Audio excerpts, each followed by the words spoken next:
Assalamu alaikum. I welcome you all to the General Anatomy lecture.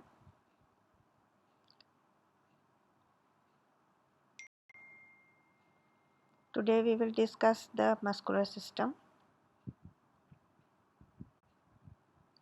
By the end of this lecture, you will be knowing the functions of the muscles, their types, parts of the muscles, and ways of its attachment to different parts of the body. Firstly, we come to the functions. The most important function that muscles give is the movement or the locomotion or the movement of any part of the body is brought about by the muscles. Then maintenance of the posture. Posture is maintained by the muscles. Some muscles participate actively or some participate passively.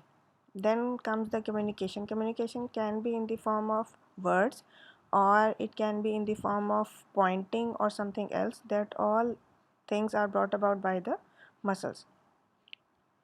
Then opening of passages. Passages can be the eyelids, they can be the airway passages, they can be the passage of esophagus that also has the muscles that control the opening and closing and movement of the bolus of food. Then most important function is the production of heat. 85% of the body heat is produced by the skeletal muscles. This is basically the physiology. The red muscles are the major source of production of energy and they are the skeletal muscles. This is the VN. Now we come to the types of the muscles. We have mainly three types of muscles. They are the skeletal muscles, they are the cardiac muscles and the smooth muscles. First two muscles are striated muscles and smooth muscles are the non-striated type. Now we will do the details of these muscles. Firstly, we will do the skeletal muscles. These are the voluntary muscles. They are in your control. Like if you want to hold something, this is in your own control. These are the striated muscles. You can see striations there and they are multinucleated. This is the skeletal muscle. Histological picture you can see. This you can see there are black nuclei. They are present on the periphery of the cells.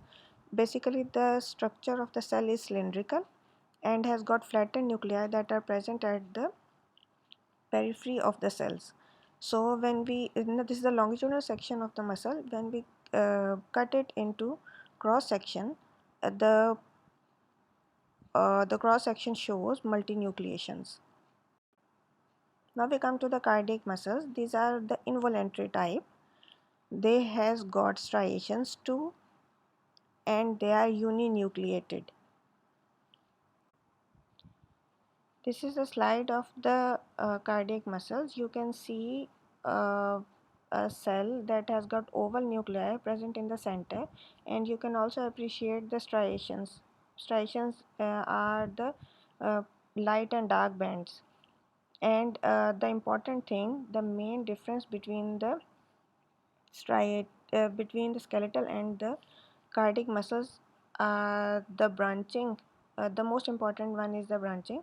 The cardiac muscles show branching, but the skeletal muscle do not show branching. And the other one is the presence of the intercalated discs. Intercalated discs are present in the cardiac muscles, but they are absent in the skeletal muscles. Here you can appreciate the nuclei that are oval present in the center of the cell. Now we come to the smooth muscles. Smooth muscles are involuntary. They are also not in our control. They are uninucleated and they are non-striated. Basically, they are squamous in shape and they have oval nuclei in the center. You can see in this picture, they are dark staining nuclei that are oval in shape and the individual cells are squamous shape. Basically, they are spindle shaped, not squamous. They are spindle shaped, elongated. If you elongate the squamous shape, it takes the shape of the spindle. Now we come to the connective tissue of the muscles. This is the picture. In this picture, we will do some connective tissues that are covering the muscle, and they are attaching the muscle to some bone or the attachment. In this figure, you can appreciate the labeling. First is the A. A is basically a tendon that attaches the muscle to the bone. B, it's the fascia that is covering the whole of the muscle. B are B sorry C, D and E are the coverings of the individual uh, separate coverings of the muscle, in which C is the perimysium that is covering the whole muscle from the periphery. So this is known as the perimysium. Then we come to the epimysium.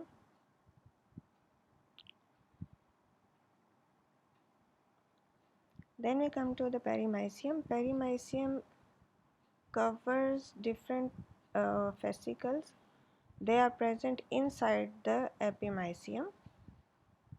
D is labeled as the perimysium. Then we come to the endomysium.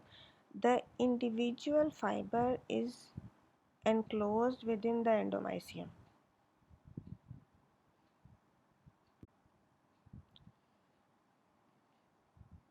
Here is some detail of endomysium, perimysium and the epimysium. Endomysium is the thin areolar tissue. Basic nature is the thin areolar tissue. Perimysium is slightly thicker connective tissue, and the epimysium, it covers the whole of the muscle and blends with the fascia.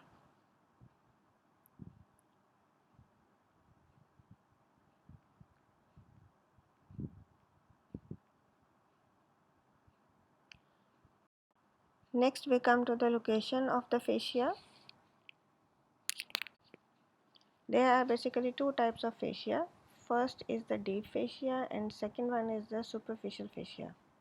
Deep fascia is found between the adjacent muscles. It do not contain any fat, and superficial fascia is present between the skin and the muscles.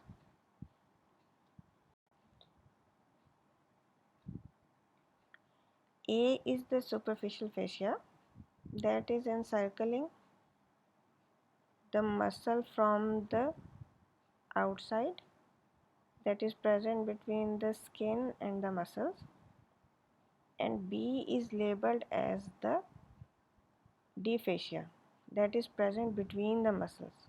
It encloses different bellies of the muscles. In this figure, C is the femur. Now we come to different types of the fascia and their details. Firstly, we come to the superficial fascia. It has got two layers, outer fatty layer and the inner fibrous layer. The outer fatty layer has got varying amount of fat, like you have a lot of fat on the abdomen and the fat is totally absent in the eyelids to enable obstruction free movement of the eyelids. Then the next layer is the inner layer, that is the fibrous layer, mostly thin and has got elastic tissue fibers. This fascia conducts blood vessels, nerves and the lymphatics. Now we come to the deep fascia. Deep fascia form variety of structures. The first structure it forms is the intermuscular septa. This is mostly present in the limbs, make osseofacial compartments. Basically, when this fascia encloses some muscle, it get attached to the underlying bone, so the muscle is separated as a whole from the neighboring muscles and it creates an individual facial compartment. These compartments aid in venous return from inelastic veins. Basically, the venous return specifically in the limbs is facilitated by the movement of the limbs. So these compartments, they help the muscles to to contract and aid in venous return. Here is the figure where you can see the fascia lata. This is the example. This is the example of the intermuscular septa. Then we come to the retinacula. Retinacula are the thick transverse bands. They attach to the bony prominences and retain the tendons in position. Retinacula that are present in the bone, in the foot basically, and they are attached to the bony prominence. Prominence is a some bulging or some visible, you can say bulging part of the bone, and they retains the tendons in their positions.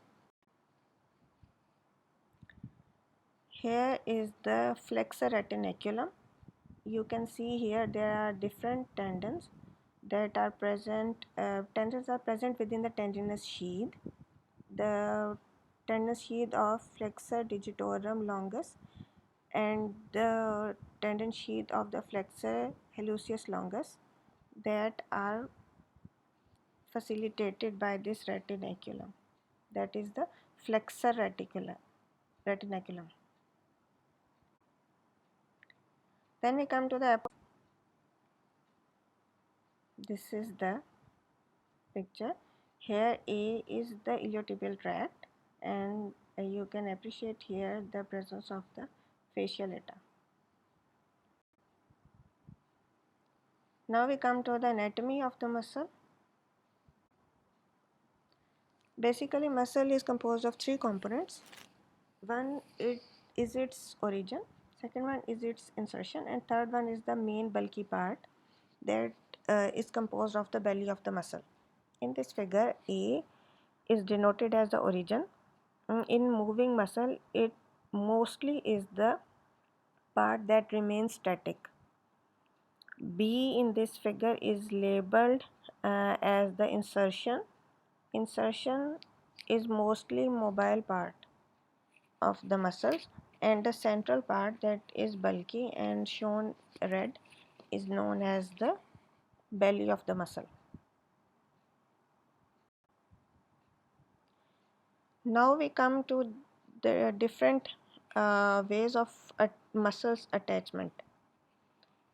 In this section we will do different origins and insertions, like the muscle can be originated from bone, it can be originated from the cartilage, it can take origin from the fascia, it can take origin from the tendon, and so on.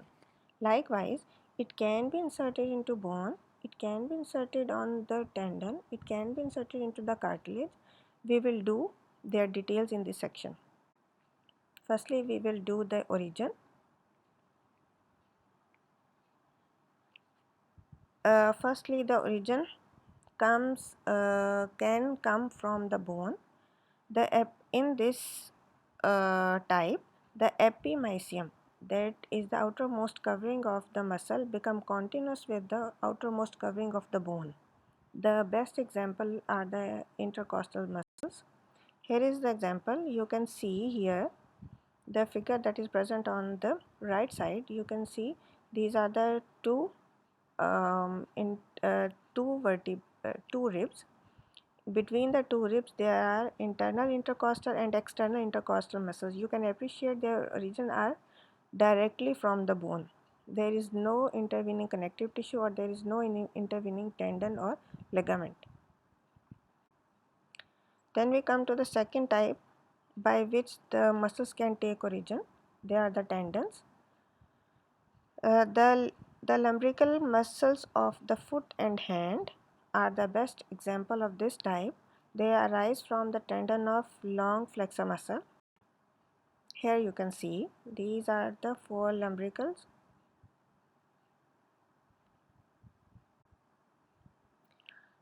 Then muscle can also take origin from the fascia. The best example is the sheet of platysma that take origin from the pectoral and deltoid fascia. Here is an example. There is a platysma that is labeled yellow. This is the platysmal sheet that takes origin from the deltoid and pectoral fascia. The D fascia is encircling this muscle.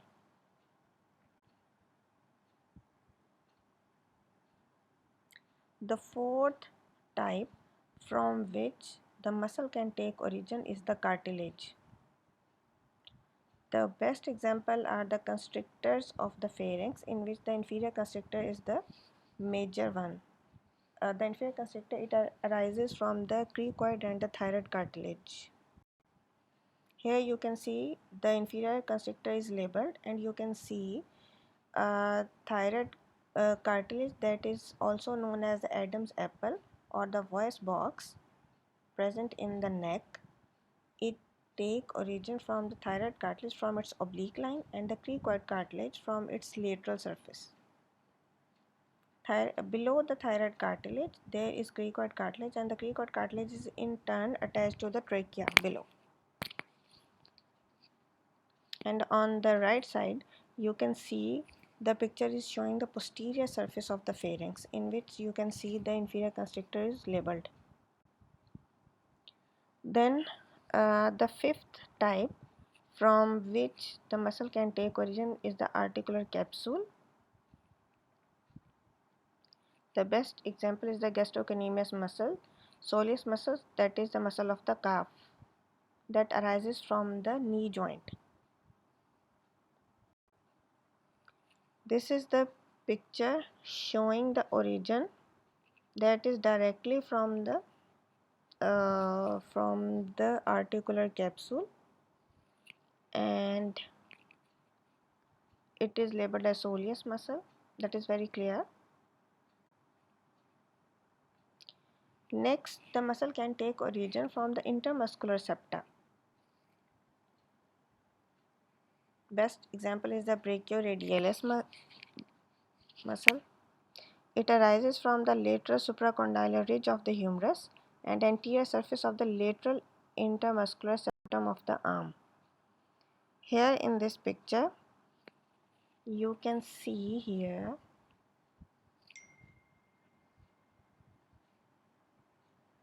the brachialis muscle is labeled. Below the brachialis muscles you can see medial intermuscular septum, and on the opposite side you can see the lateral intermuscular septum. These are basically the intermuscular septa that are giving origin to this muscle.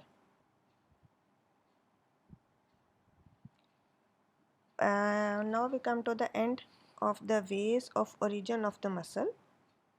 There are in total 6 ways from which the muscle can take origin.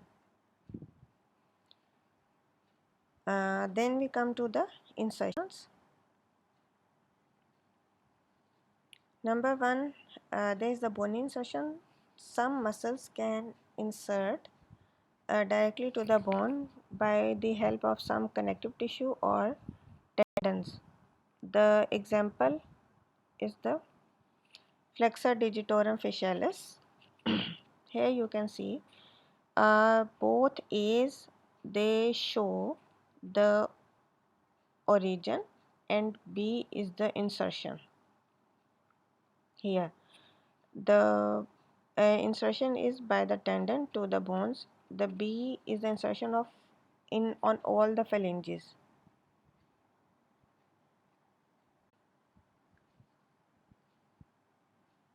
Now we come to another type by which the muscle can be inserted. That can be inserted on the cartilages. The best example is the nasalis muscle that is inserted into the nasal septum.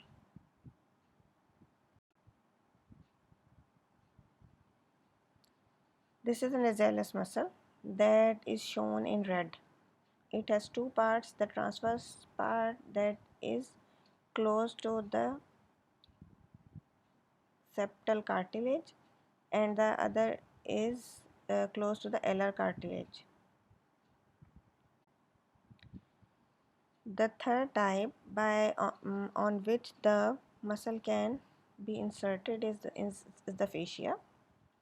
The tensor fascia lata muscle and the gluteus maximus, they are inserted into the iliotibial tract. This is the figure showing the muscle, that is a tensor fascia lata, that is inserted into the iliotibial band. That is the basically a fascia on which it is attached. The fourth type by which the muscle can be inserted is the skin. Muscles of the face, these are basically the muscles of the facial expression. Their origin is bony and they are inserted into the skin, into the dermis of the skin. Here you can see the picture of the skull on the right side that show different color codings. They are the origin and the insertions. These are basically you can see on the facial side there are all the origins that are shown in red, and the insertion of all these muscles is into the overlying skin. That's why when you laugh, when you smile, when you close your eyes, you can see a lot of expressions on the face. The sad mood, the happy mode can all be represented by your face. This is all due to this insertion of the muscle that is directly into the skin. The next type is the insertion into the muscle. The muscle get inserted into the muscle, and this insertion of the two muscles that give rise to a raph. We have got pterygomandibular raph and the anococcygeal raph. Here there is a picture you can appreciate here, the buccinata and the superior constrictor of the pharynx on the left side, and between these two you can see pterygomandibular raph that is basically give insertion to the muscles.